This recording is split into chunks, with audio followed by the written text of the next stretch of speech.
if I can keep those young cells alive in the laboratory and collect their secretions, which are really called exosomes, I can get those growth factor and messenger RNA proteins that we're really looking for, that we lack at our age, and replace them. So they get your current cells to function like normal cells, not extraordinarily growing cells, just normal cells. Welcome to the Regenerative Warrior Podcast, Doctor's Edition. One of the fastest growing regenerative medicine and anti-aging podcasts in the world. Each and every Tuesday and Thursday, I talk to the top experts to show doctors how to market, manage, and magnify their practice to help more people and make more money. Each episode is short and to the point without wasting your time with pointless conversation. Learn the skills to be successful without traveling to seminars or paying for expensive consulting fees. Are you ready? Because I am.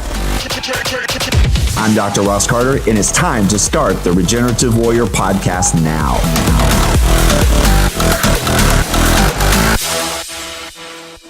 My name is Duncan Ross. I have a PhD in allogeneic stem cell transplantation and the suppression of graft-versus-host disease using these types of cells.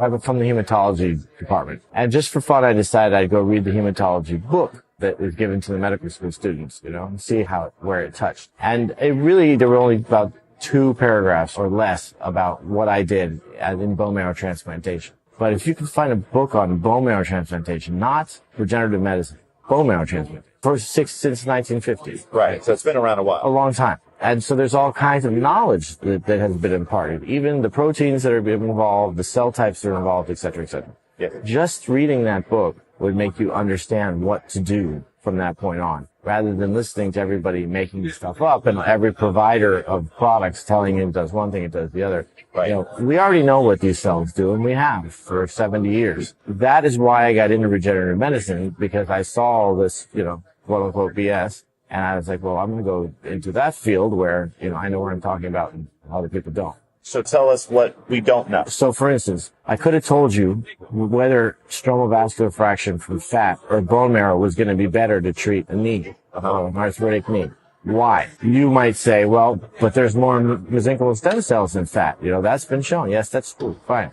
But what about all the other cells that are in bone marrow? There are HSCs, there are myeloid-derived suppressor cells, there are regulatory T cells. And all those things together are all super anti-inflammatory because it's the bone marrow.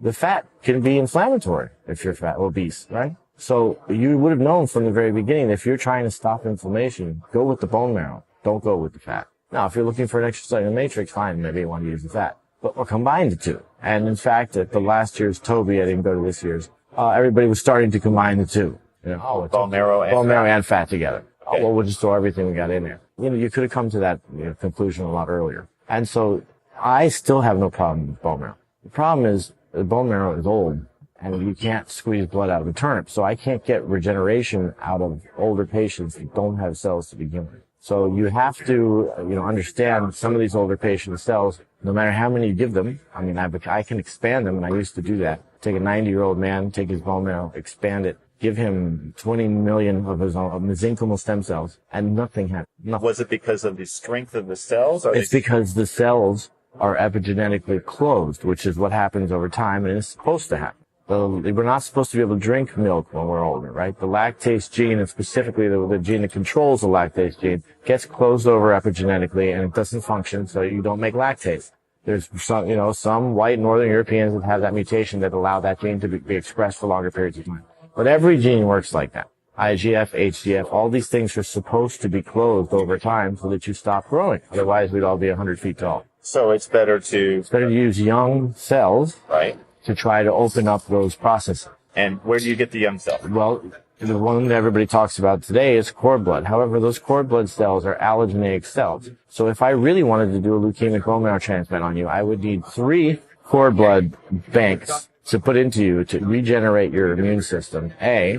But B, I would have to condition you to the point where you'd be dead immunologically if we weren't there to take care of you. I would have to chemotherapeutically or radiologically wipe out your immune system. Right. Otherwise, those cells get rejected in 4 to 6 hours. So this idea that where you're putting cord blood in the clinic setting into somebody and those cells are going anywhere or doing anything is beyond false. Okay. That's one thing. Second of all, just the act of thawing that vial in your hand with DMSO in it in the clinic, as soon as DMSO gets to room temperature with those cells, it kills the cells. So the way you do it in a laboratory is you get it out of that DMSO immediately into large volumes of medium, stuff that you're not going to do. So none of that logically makes any sense. However, if I can keep those young cells alive in the laboratory and collect their secretions, which are really called exosomes, I can get those growth factor and messenger RNA proteins that we're really looking for, that we lack at our age, and replace them. So they get your current cells to function like normal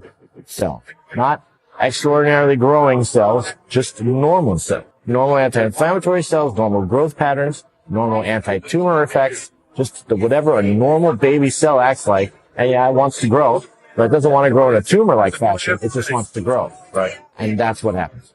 Interesting. So basically you go from adipose and bone marrow to umbilical, which you find that there's no real live cells any longer, to using the excretions from the manipulated mesenchymal cells. Could have come from an umbilical cord. I personally don't use umbilical cord. I use placenta for a small reason, but umbilical cord mesenchymal stem cells are a good source of mesenchymal stem cells. If you can get your hands on. Yeah, if you can use manipulated umbilical cells or placental cells, would you use those over exosomes? No, because they're still third party. They're allogeneic. They would be rejected. I can't get a placental cell out of you. So if I put it back in you, it would be rejected right away.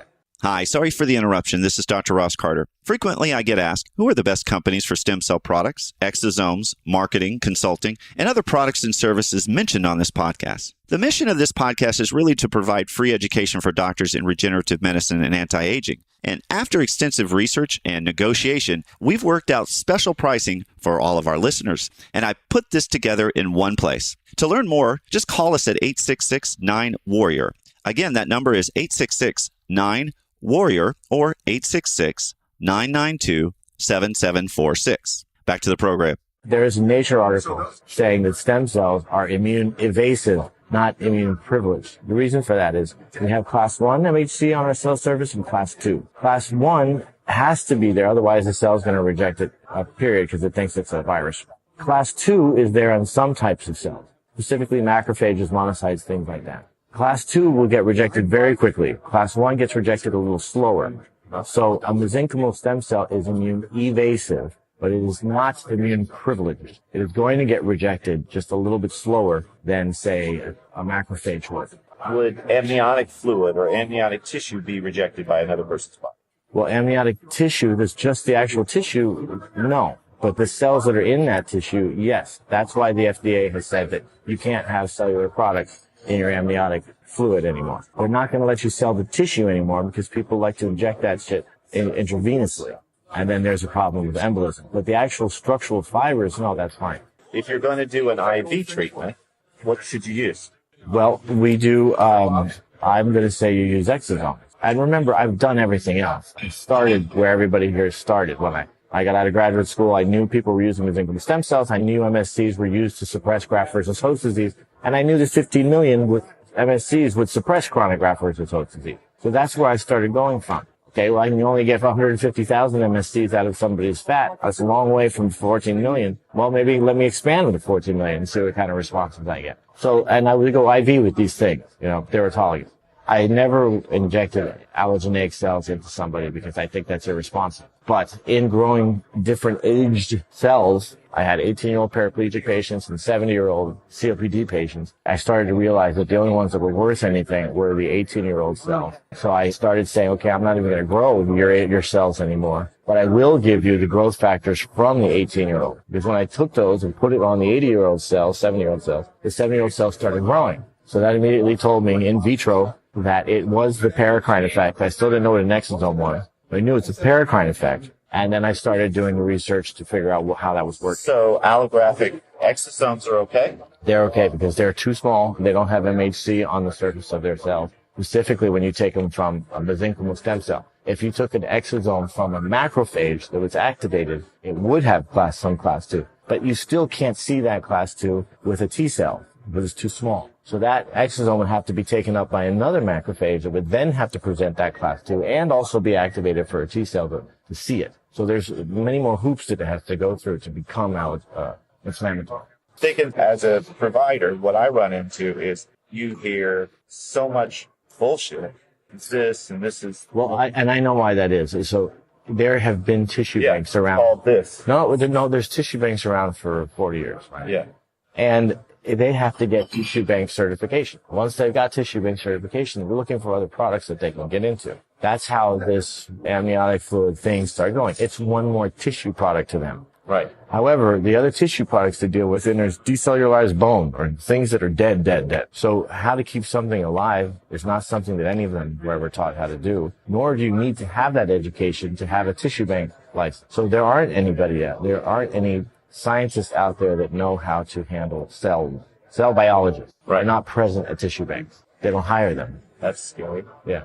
It's not scary. It's just the way it works. So it's scary as a provider. Right. Yeah. As a provider. Right. It's scary to me. So I knew the cord blood banks alone usually have some cell biologists there, but tissue banks don't. People who went out and started cord blood banks. And most of those guys who did start cord blood banks, after being in that business for a while and seeing how crappy it was as far as begging people to give you their kids cord blood, right, they sold their interest and went and tried to start other things using mesenchymal stem cells, mesenchymal stem cell based practices like horse mesenchymal stem cells or something like that. Right. You got to treat 50-year-olds. Yes. Okay. That's when things are going to work and when you're going to save people from the trouble of a 70, 80-year-old. Now, Doug says that when he applies it, that maybe other guys don't know how to apply it because he's having great success with these older patients. But my experience with people that aren't Doug is that old guys aren't going to do so well. No matter what you use. No matter what you use. Exosomes. He thinks that's not true, but I'm saying if you're using SVF and bone marrow and this type of thing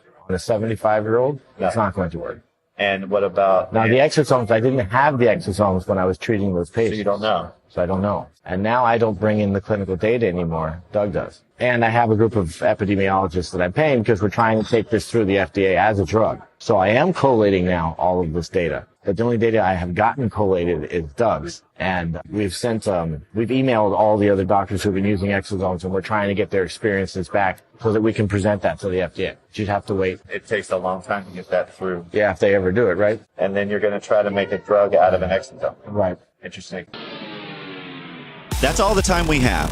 If you're looking for the best companies for stem cell products, exosomes, marketing, consulting, or other products and services, please call us at 866-9-WARRIOR for the best options. Mention this podcast for special pricing and offers. That's 866-9-WARRIOR or 866-992-7746. Also, you can click the subscribe button below to be notified of all new episodes, and please like and share this podcast with others. If you found value in this episode, please comment and review. That'll help this podcast grow.